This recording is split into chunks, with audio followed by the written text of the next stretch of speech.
에스겔 45장.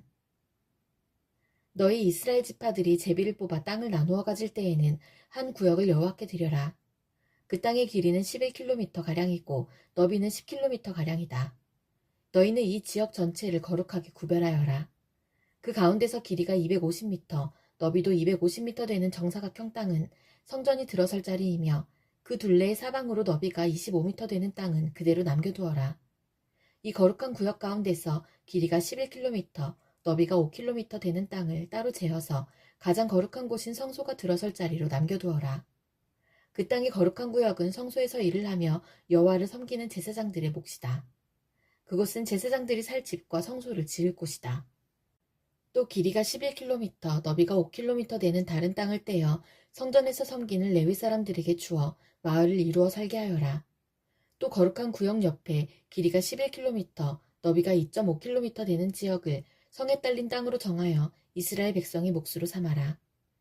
이 거룩한 구역과 성의 양옆 땅은 왕의 몫이다. 왕의 몫은 거룩한 구역의 서쪽으로는 지중해까지 미치며 동쪽으로는 동쪽 국경까지 이르는 지역으로 그 길이는 각 지파가 차지할 땅의 길이와 같다. 이 땅을 이스라엘 안에서 왕이 차지하게 되면 왕들은 내 백성을 괴롭혀서는 안 된다. 그리고 왕들은 이스라엘 백성들이 각 지파들에게 나누어진 대로 땅을 소유하게 하여라. 너희 이스라엘의 지도자들아, 너희가 너무나 지나쳤다. 다시는 백성을 괴롭히거나 해치지 말고 정의롭고 옳게 행동하여라. 내 백성의 재산을 빼앗지 마라. 나 주 여호와의 말이다. 너희는 정확한 저울과 공평한 에바와 공평한 바트를 사용하여라. 마른 것을 재는 에바와 액체를 재는 바트는 그 용량에 같아야 한다. 1호멜은 10에바이며 10바트이다. 호멜은 양쪽의 표준이 되어야 한다. 1세겔은 20게라이고 1만에는 60세겔이다. 너희가 바쳐야 할 예물은 다음과 같다. 밀은 1호멜 수학의 6분의 1 에바를 바치고 보리도 1호멜 수학의 6분의 1 에바를 바쳐라. 기름은 1고루 수학의 10분의 1 바트를 바쳐라. 10바트는 1호멜이며 1고르이다. 또 이스라엘의 푸른 초장에서 자라는 양떼 200마리 가운데서 한 마리를 잡아라. 이런 것들은 백성들의 죄를 씻기 위해 드리는 곡식제물과 태워드리는 제물인 번제물과 화목제물을 바칠 때에 사용하게 될 것이다. 나 주 여호와의 말이다. 이 땅의 모든 백성은 이 예물을 이스라엘 왕에게 주어라. 왕은 절기와 초하루 축제일과 안식일과 이스라엘의 모든 절기에 태워드리는 제물인 번제물과 곡식제물과 부어드리는 제물인 전제물을 바쳐라. 왕은 또 이스라엘의 죄를 씻기 위해 드리는 속죄제물과 곡식제물과 화목제물을 바쳐야 한다. 첫째 달 초하루에는 흠없는 수송아지 한 마리를 잡아서 성소를 깨끗하게 하는 데 사용하여라. 제사장은 속죄제물의 피를 가지고 성전 문설주와 제단 아래층의 내 모서리와 안뜰문의 문설주에 발라라. 그달 7일에도 우연히 죄를 지었거나 모르고 죄를 지은 사람을 위해서 그렇게 하여라. 너는 이러한 방식으로 성전을 위하여 죄를 깨끗이 하여야 한다. 첫째 달 14일에 유월절을 지켜라. 이때에는 7일 동안 누룩 없는 빵을 먹어라. 그날의 왕은 자기와 이 땅 모든 백성을 위해 송아지 한 마리를 바쳐 죄를 씻는 속죄 제물로 삼아라. 절기 기간인 7일 동안 왕은 매일 흠없는 수송아지 7마리와 순양 7마리를 여호와께 태워드리는 제물인 번제물로 바쳐라. 그리고 매일 순염소 한 마리를 죄를 씻는 제물인 속죄 제물로 바쳐라. 또 왕은 수송아지 한 마리에 곡식제물 1에바, 순양 한 마리에도 곡식제물 1에바를 바쳐라. 그리고 곡식제물 1에바마다 올리브 기름 1인씩을 바쳐라.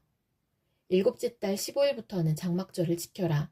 이 절기에도 왕은 똑같이 7일 동안 속죄제물과 번제물과 곡식제물과 올리브 기름을 바쳐야 한다. 에스겔 46장. 나 주 여호와가 이렇게 말한다. 동쪽을 향하고 있는 안쪽 정원의 문은 일하는 6일 동안은 닫아두었다가 안식일과 초하루 축제일에는 열어라. 왕은 바깥 통로를 지나 현관으로 들어와서 문기둥 곁에 서 있고 제사장은 왕을 대신하여 태워드리는 제물인 번제물과 화목제물을 바쳐라. 왕은 그동안 문 입구에서 경배한 후에 밖으로 나갈 것이며 문은 저녁까지 닫지 마라. 이 땅 백성도 안식일과 초하루 축제일에 문 입구에 서서 여호와 앞에 경배하여라. 안식일에 왕이 여호와께 바쳐야 할 번제물은 흠없는 어린 양 6마리와 흠없는 순양 1마리이다. 순양 1마리와 함께 드리는 곡식 제물의 양은 1에바이다. 하지만 어린 양들과 함께 드리는 곡식 제물은 그가 원하는 만큼 바칠 수 있다. 그리고 이 경우 곡식 1에바를 바칠 때마다 올리브 기름 1인도 함께 바쳐라. 초하루 축제일에는 모두 흠없는 수송아지 1마리와 흠없는 어린 양 6마리와 흠없는 순양 1마리를 바쳐라. 수송아지 1마리와 함께 드리는 곡식 제물의 양은 1에바이다. 순양 1마리의 경우도 마찬가지이다. 하지만 어린 양을 드릴 경우 곡식 제물의 양은 그가 원하는 만큼 바칠 수 있다. 그리고 이 경우 곡식 1에바를 바칠 때마다 올리브 기름 1인도 함께 바쳐라. 왕은 성전에 들어올 때 현관으로 들어오고 나갈 때도 그곳으로 나가거라. 이 땅 백성이 절기를 맞아 여호와 앞에 나아올 때에 북쪽 문으로 들어온 사람은 남쪽 문으로 나가고 남쪽 문으로 들어온 사람은 북쪽 문으로 나가거라. 누구든지 같은 문으로 들어와서 같은 문으로 나가면 안 되고 반드시 들어온 문과 반대되는 쪽으로 나가야 한다. 왕은 백성들과 함께 들어갔다가 그들과 함께 나가거라. 절기들과 특별한 날들에는 밀가루 1에바를 곡식제물로 바치되 수송아지 1마리와 함께 바쳐라. 그리고 순양 1마리에도 밀가루 1에바를 곁들여 바쳐라. 하지만 어린 양을 드릴 때에는 드리고 싶은 만큼 곡식제물을 바칠 수 있다. 곡식 1에바를 바칠 때마다 올리브 기름 1인도 함께 바쳐라. 왕이 여호와께 번제물이나 화목제물을 바치고자 할 때에는 왕을 위해 동쪽 문을 열어놓아야 한다.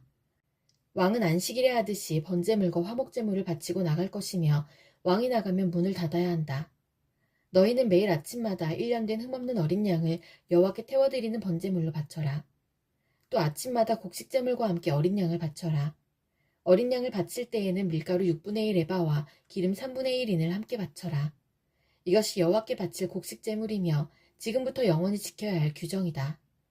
그러므로 제사장은 언제나 이와 같이 어린 양과 곡식제물과 올리브 기름을 번제물로 바쳐라. 왕이 자기 아들에게 땅을 선물로 주면 그 땅은 그 아들의 자손의 것이 되어 그들 가족의 재산이 될 것이다. 그러나 왕이 자기 종에게 땅을 선물로 주면 그 땅은 자유의 해까지만 그 종의 것이 되고 그 뒤에는 다시 왕의 것이 된다. 왕의 땅은 오직 왕의 아들에게만 주어진다. 왕은 백성의 땅을 빼앗고 그들을 쫓아내서는 안 된다. 왕이 자기 아들에게 땅을 줄 때에는 자기 땅 가운데서만 주어라. 그리하여 내 백성이 자기 땅에서 쫓겨나는 일이 없어야 한다. 그때 그 사람이 나를 데리고 문 곁에 있는 통로를 지나 제사장들이 사용하는 거룩한 방으로 들어갔는데 그 방은 북쪽을 향해 있었다. 그곳에서 그는 내게 서쪽 끝에 있는 한 곳을 보여주었다. 그 사람이 내게 말했다. 이곳은 제사장이 허물을 씻는 제물인 속건제물과 죄를 씻는 제물인 속죄제물을 삶고 곡식제물을 굽는 곳이다. 이곳에서 삶으면 제사장이 그 제물들을 바깥들로 가져나갈 필요가 없어지고 따라서 백성은 다치지 않게 된다. 그런 후에 그 사람은 나를 데리고 바깥들로 나가서 뜰 네 모퉁이를 돌았다. 뜰 모퉁이마다 작은 뜰이 있었다. 뜰 네 모퉁이에 작은 뜰들이 있었는데 그 뜰의 길이는 20m요 너비는 15m였다. 모퉁이에 있는 네 뜰의 크기는 모두 같았다. 작은 네 뜰을 빙 둘러 돌담이 있었고 돌담 안에는 불을 지피는 부엌이 있었다. 그 사람이 내게 말했다. 이곳은 부엌이다. 성전 제사장들이 백성의 제물을 여기에서 삶는다. 에스겔 47장. 그 사람이 나를 데리고 성전 출입문으로 갔다. 내가 보니 성전 문지방 아래로부터 물이 나와 성전 동쪽을 향해 흐르다가 성전 남쪽 끝, 곧 제단 남쪽으로 흘러내리고 있었다. 그 사람이 나를 데리고 북쪽 문을 지나 동쪽 문 바깥으로 갔다. 내가 보니 그 물이 남쪽으로부터 흘러내리고 있었다. 그 사람이 손에 줄자를 가지고 동쪽으로 가서 500m쯤 잰 뒤에 나를 이끌어 발목까지 차오르는 그 물을 건너게 했다. 그 사람이 또 500m쯤 되는 거리를 잰 뒤에 나를 이끌어 물을 건너게 했는데 물이 무릎까지 차올랐다. 다시 그가 또 500m쯤 되는 거리를 잰 뒤에 나를 이끌어 물을 건너게 했는데 이번에는 허리까지 물이 차올랐다. 다시 그가 500m쯤 되는 거리를 쟀는데 이번에는 그 물이 걸어서는 건널 수 없고 헤엄을 쳐야만 건널 수 있는 강이 되었다. 그 사람이 내게 물었다. 사람아, 이것이 보이느냐? 그런 뒤에 그 사람이 나를 데리고 강 언덕으로 다시 올라갔다. 그곳에 도착하여 보니 강 양쪽에 나무가 무척 많이 있었다. 그 사람이 내게 말했다. 이 물이 동쪽 지역으로 흘러서 아라바로 내려갔다가 사이로 흘러들어가면 사이 물은 맑은 물이 될 것이다. 이 강이 흐르는 곳마다 온갖 생물들이 살게 될 것이다. 사이 주변에 물고기들이 살게 될 것이니 이는 이 물이 흘러가는 곳마다 짠물이 변하여 민물이 되기 때문이다. 이 물이 흐르는 곳마다 생물이 번성할 것이다. 바닷가에는 어부들이 많이 모여들 것이며 엔게디부터 에네글라임까지 모두 그물 치는 곳이 될 것이다. 마치 지중해의 물고기 종류처럼 이곳에도 물고기 종류가 수없이 많아질 것이다. 하지만 늑과 갯벌은 살아나지 못하고 소금 땅이 될 것이다.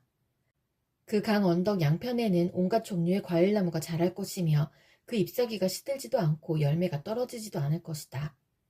물이 성소에서부터 흘러나와 과일나무들을 적시기 때문에 나무들이 달마다 열매를 맺을 것이다. 나무 열매는 식량으로 쓰고 나무 잎사귀는 약으로 쓸 것이다. 주 여호와께서 말씀하셨다. 이스라엘의 12지파에게 나누어 줄 땅의 경계선들은 다음과 같다. 요셉 지파에게는 2몫이 주어진다. 땅을 나눌 때는 공평하게 똑같이 나누어야 한다. 이 땅은 내가 너희 조상에게 주기로 약속한 땅이므로 이 땅은 너희의 영원한 재산이 될 것이다. 땅의 경계선은 다음과 같다. 북쪽 경계선은 지중해에서부터 헤들론을 따라 하맛 어기를 지나 스닷을 거쳐 다마스커스와 하맛 지역 사이에 있는 브로다 시브라임에 이르고 하우란 땅 경계에 있는 하셀 핫디고네까지 이른다. 이렇게 북쪽 경계선은 지중해에서부터 하사레논까지 이르는데 이 경계선은 하맛과 다마스커스 사이에 있다. 동쪽 경계선은 하우란과 다마스커스 사이에서 시작하여 길르앗과 이스라엘 땅 사이에 요단강을 지나 사해 옆에 다말까지 이른다. 이것이 동쪽 경계선이다. 남쪽 경계선은 다말에서 시작하여 무리복 가데스의 삶을 지나 이집트 시내를 거쳐 지중해에 이른다. 이것이 남쪽 경계선이다. 서쪽 경계선은 지중해가 경계선인데 하맛 어기 건너편까지이다. 이것이 서쪽 경계선이다. 그러므로 너희는 이 땅을 이스라엘 지파별로 나누어라. 너희가 이 땅을 나누어 재산으로 삼되 너희뿐 아니라 너희와 함께 사는 외국인들과 그들의 자녀들에게도 그 땅을 나누어 재산으로 삼게 하여라. 너희는 그 외국인들을 이스라엘에서 태어난 사람과 똑같이 여겨 이스라엘 지파들과 함께 땅을 나누어야 한다. 외국인이 어느 지파와 함께 살든지 상관없이 그들에게도 땅을 나누어 줘야 한다. 나 주 여호와의 말이다. 에스겔 48장. 지파들의 이름은 다음과 같다. 단의 몫은 북쪽 경계선에서 시작하여 헤들론 길을 따라 하맛 어기를 지나 다마스커스 북쪽 경계에 있는 하살에논까지 곧 하맛의 경계까지 이르는 동쪽에서부터 서쪽까지의 땅이다. 아셀의 몫은 단 지파를 경계선으로 해서 동쪽에서 서쪽까지이다. 납달리의 몫은 아셀 지파를 경계선으로 해서 동쪽에서 서쪽까지이다. 므낫세의 몫은 납달리 지파를 경계선으로 해서 동쪽에서 서쪽까지이다. 에브라임의 몫은 므낫세 지파를 경계선으로 해서 동쪽에서 서쪽까지이다. 르우벤의 몫은 에브라임 지파를 경계선으로 해서 동쪽에서 서쪽까지이다.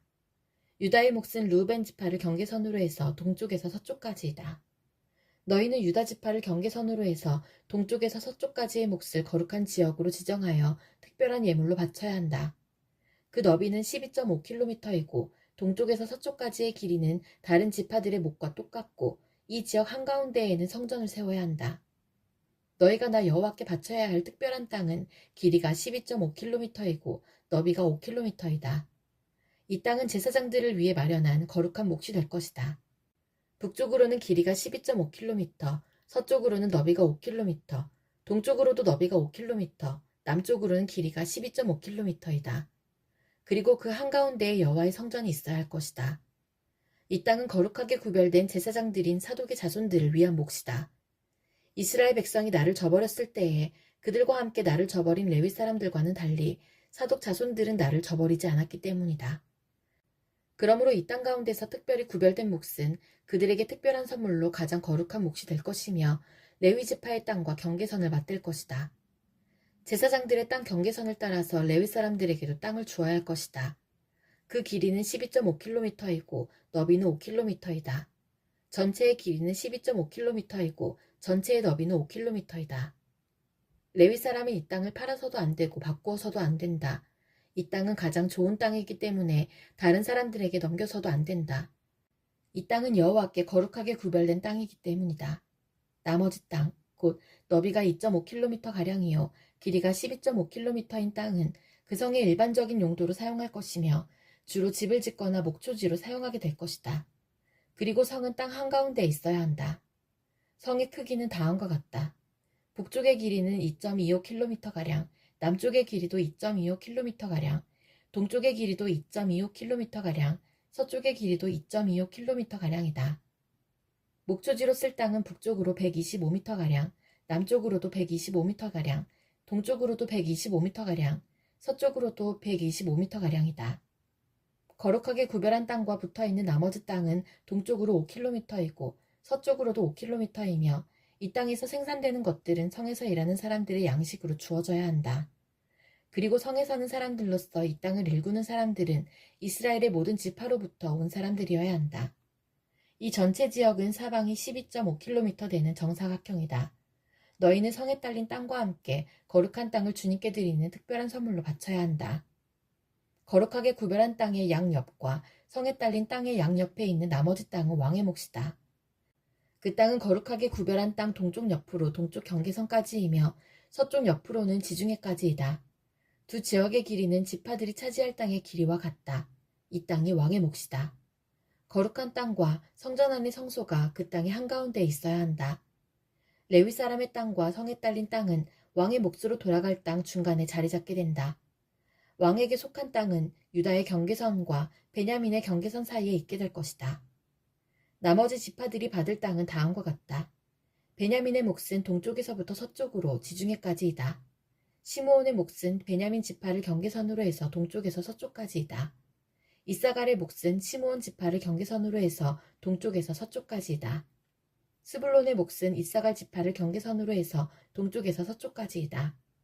갓의 몫은 스불론 지파를 경계선으로 해서 동쪽에서 서쪽까지이다. 갓의 남쪽 경계선은 동쪽으로 사해 부근의 다말에서부터 무리바 가데스샘까지 이르고 또 거기에서부터 이집트 시내들을 따라 지중해까지이다. 이것이 너희가 제비를 뽑아 이스라엘 지파들 사이에 나누어야 할 땅이다. 이 땅들이 그 지파들의 몫이다. 나 주 여호와의 말이다. 성의 문은 다음과 같다. 북쪽 성벽의 길이는 2.5km가량이다. 북쪽의 문은 모두 3개가 있는데 그 이름은 르우벤문, 유다문, 레위문이다. 성문의 이름은 이스라엘 지파의 이름에서 따온 것이다. 동쪽 성벽의 길이는 2.5km가량이다. 동쪽의 문은 모두 3개가 있는데 그 이름은 요셉문, 베냐민문, 단문이다. 남쪽 성벽의 길이는 2.5km가량이다. 남쪽의 문은 모두 3개가 있는데 그 이름은 시므온문, 이사갈문, 수불론문이다. 서쪽 성벽의 길이도 2.5km가량이다. 서쪽의 문도 모두 3개가 있는데 그 이름은 간문, 아셀문, 납달리문이다. 이렇게 성의 둘레는 9km가량이다. 그때부터 이 성의 이름은 여호와께서 거기에 계시다 라는 뜻의 여호와 삼마가 될 것이다.